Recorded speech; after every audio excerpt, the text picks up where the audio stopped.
LPA o Low Pressure Area tuluyan na nga naging bagyong Henry, ang unang bagyo ngayong buwan ng Hulyo, at patuloy na kumikilo sa loob ng ating Philippine Area of Responsibility o PAR, habang may isa na namang panibagong bagyo o sama ng panahon na nabubuo sa Dagat Pasipiko na mataas ang tsansang maging isang super typhoon sa mga susunod na araw habang papalapit sa bansa. Alamin ang lakas at direksyon nito dito sa ating ulat. Magandang araw Pilipinas, ito ang Pilipinas Weather ngayon. Narito nating update sa panahon. Kung bago ka lang sa ating channel, please like, share, and subscribe para lagi kang updated sa panahon. Salamat sa iyong suporta. Mga kababayan, ngayong araw ng Miyerkules, July 1 na po tayo. Unang araw ng Hulyo. Pag-usapan natin ang pinakahuling lagay ng bagyong Henry, ang mga lugar na nasa ilalim ng Tropical Cyclone Wind Signal, ang epekto ng pinalakas na hanging habagat at inaasahang lagay ng panahon sa mga susunod na 24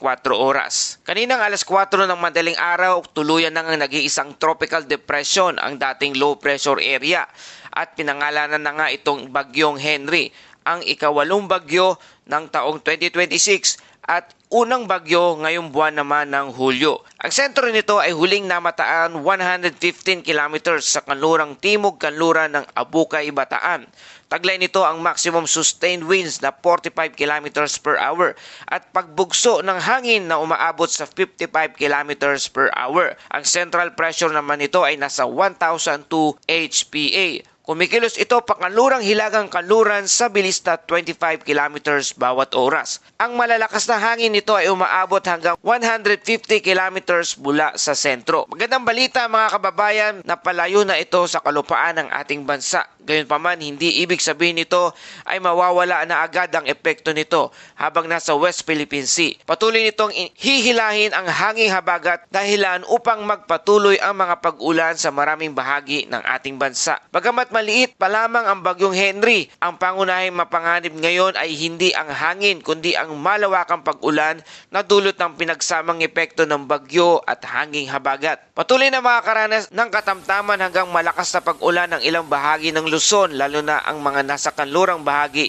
ng isla. Sa mga lugar na ilang araw na nakakaranas ng pag-ulan, tumataas ang posibilidad ng biglaang pagbaha, pag-apaw ng ilog, pagguho ng lupa at pagbaha sa mga bababang lugar at urban areas. Mas mataas pa ang maaring dami ng ulan sa mga kabundukan at matataas na lugar. Mga kababayan, nakataas na ang Tropical Cyclone Wind Signal number 1 sa mga sumusunod na lugar. Sa kanlurang bahagi ng Bataan, timog-kanluran ng bahagi ng Zambales at Lubang Island. Sa ilalim ng Signal number 1, inaasahan ang hanging may bilis na 39 hanggang 61 kilometers bawat oras sa loob ng mga susunod na 36 hours.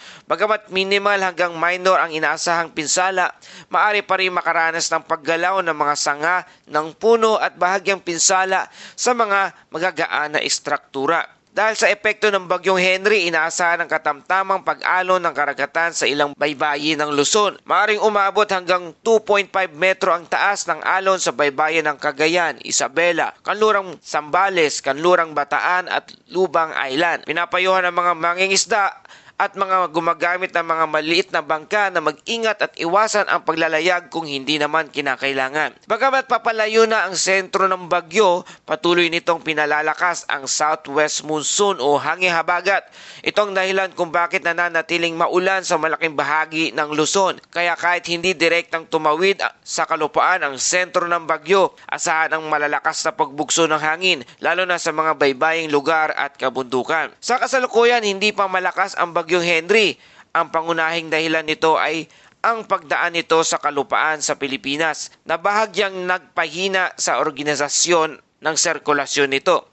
Gayunpaman, habang papalayo ito sa lupa at pumapasok sa mas mainit na tubig ng West Philippine Sea, inaasahang magiging mas favorable ang kondisyon para sa karagdagang paglakas nito. Batay sa kasalukuyang forecast, mababa ang wind shear at sapat ang init ng dagat upang suportahan ang unti-unting intensification. Gayunpaman, ang magiging bilis ng paglakas nito ay nakadepende pa rin sa aktual na kondisyon at atmosphere sa mga susunod na oras. Batay sa opisyal na forecast ng Pag-asa, inaasahang magpapatuloy ang bagyong Henry sa pagkilos pakanlurang hilagang kanluran palayo sa ating bansa. Posibleng makalabas ng Philippine Area of Responsibility bukas ng umaga, June 2. Habang nasa West Philippine Sea, inaasahang unti-unti itong lalakas at maaring maging isang tropical storm pagsapit ng bukas ng umaga. Matapos ito, inaasahang mananatili ito sa antas ng tropical storm habang kumikilos patungo sa mas kanlurang bahagi ng karagatan. Mahalagang tandaan na ito ay opisyal na forecast at maaari pa rin magbago depende sa aktual na galaw at kondisyon ng bagyo. Para naman sa forecast sa Luzon, Visayas at Mindanao, sa Luzon, asahan ang maulap na kalangitan na may kalat-kalat hanggang malalakas na pag-ulan lalo na sa kanlurang bahagi ng Luzon dahil sa pinalakas na hangin habagat. Sa Visayas naman, karamihan ng Visayas ay makakaranas ng bahagyang maulap hanggang maulap na kalangitan na may posibilidad ng mga panakanakang pag-ulan at pagkulog lalo na sa kanlurang bahagi. Sa malaking bahagi ng Mindanao, inaasahan ang bahagyang maulap hanggang maulap na kalangitan na may mga local na thunderstorm sa hapon o gabi. Samantala, mas lalo pang tumaas ang atensyon ng mga weather expert dahil halos lahat ng global weather models ay nagpapakita ng tuloy-tuloy na paglakas ng Invest 95W. Maging ang Google DeepMind at AR weather models, pati na rin ang iba't ibang global forecast model ay nagpapahiwatig na maaari itong lumakas ng husto habang nasa West Pacific. May ilang ensemble forecast na nagpakitang maaari nitong maaabot ang 100 knots o higit pa sa katumbas na humigit kumulang na 185 kilometers bawat oras o mas malakas pa. Isang lakas na pasok sa super typhoon category kung magpapatuloy ang intensification nito. Gayunpaman, mahalagang tandaan na ito'y forecast pa lamang, maaari pang magbago ang lakas na maging direksyon ng sistema habang ito'y umuunlad sa mga susunod na araw. Ayon sa pinakahuling pagsusuri, mayroon na itong high chance na maging isang tropical cyclone sa loob lamang ng 24 oras. Sa kasalukuyan, mayroon na itong sustained wind na 35 hanggang 45 kilometers bawat oras at napakainit na dagat na nasa 29 hanggang 30 degrees Celsius at mayroong mababang wind shear. Mahusay na upper level outflow. Ito ang pangunahing sangkap na kailangan upang mabilis na lumakas ang isang bagyo ngayon dito sa Pasipiko. Sa pinakahuling forecast guidance na inaasahang magsisimula itong kumilos pahilagang kanluran simula ngayong araw bago tuluyang lumiko pakanlurang hilagang kanluran sa mga susunod na araw. Kung magpapatuloy ang kasalukuyang trend, maaari nitong maabot ang 100 knots o higit pa, katumbas ng mahigit 185 kilometers bawat oras na maximum sustained wind, isang lakas na nasa antas ng super typhoon. Ang mga unang posibleng maapektuhan ay ang Northern Mariana Island at ang Guam bago ito magpatuloy sa direksyon dito sa Philippine Sea. Kung hindi magbabago ang kasalukuyang forecast, inaasahang papasok ito sa Philippine Area of Responsibility o PAR sa darating na Martes o Miyerkules ng susunod na linggo.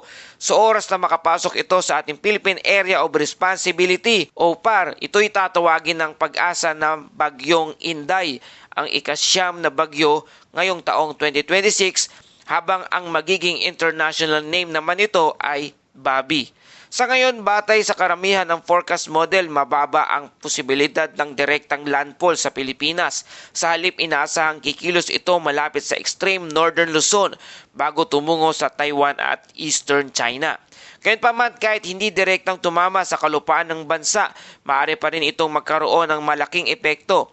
Habang lumalakas ang bagyo sa Philippine Sea, inaasahang lalo nitong palalakasin ang hangin habagat na maaaring magdulot ng mas madalas at mas malakas na pag-ulan sa kanlurang bahagi ng Luzon at ilang bahagi ng Visayas sa mga susunod na linggo. Mahalagang tandaan na ang lahat ng ito ay batay sa kasalukuyang forecast models. Ang eksaktong lakas at tatahakin ng landas ng sistema ay maaari pang magbago habang patuloy nitong nabubuo sa karagatan. Kaya't manatiling nakaantabay sa mga opisyal na weather updates at ganoon din dito sa ating channel. At dumako na tayo sa ating Bible verse of the day mula sa Isaiah 41 verse 10. Huwag kang matakot sapagkat ako'y sumasa iyo. Huwag kang mangamba sapagkat ako ang iyong Diyos. Palalakasin kita, oo, tutulungan kita at aalalayan kita sa pamamagitan ng aking matuwid na kanang kamay. Mga kababayan, kapag dumarating ang bagyo, madaling mabalot ng takot ang ating puso dahil hindi natin kontrolado ang lakas ng kalikasan. Ngunit pinapalala sa atin ng 41 verse 10 sa book ng Isaiah na hindi tayo nag-iisa sa gitna ng anumang unos. Ang Diyos ang nagbibigay ng lakas at pag-asa at kapanatagan sa mga nagtitiwala sa Kanya. Habang maingat nating sinusubaybayan ang lagay ng panahon at sumusunod sa mga babala ng mga otoridad, huwag din nating kalimutang ilapit sa Diyos ang ating pamilya sa panalangin. Ang tunay na kapayapaan ay hindi lamang nagmumula sa magandang panahon, kundi sa katiyakan ang Panginoon ang kasama natin sa bawat pagsubok. Tayo manalangin. Panginoon, gabayan mo po ang bawat pamilyang maaring maapektuhan ng sama ng panahon. Bigyan mo kami ng karunungan sa paghahanda, lakas sa gitna ng pagsubok at pananampalatayang manatiling matatag sa inyo. Ito ang aming panalangin sa pangalan ni Jesus. Amen. At yan po ating update sa panahon ngayong araw na ito. Kung nakatulong sa inyo ang balitang ito, please like, share, and subscribe. Salamat sa inyong patuloy na pagtangkilik at suporta dito sa ating channel. Ito ang Pilipinas Weather ngayon na lagi nagpapaalala, mag-ianda, mag-iligtas, mag-ialerto. Ingat tayong lahat.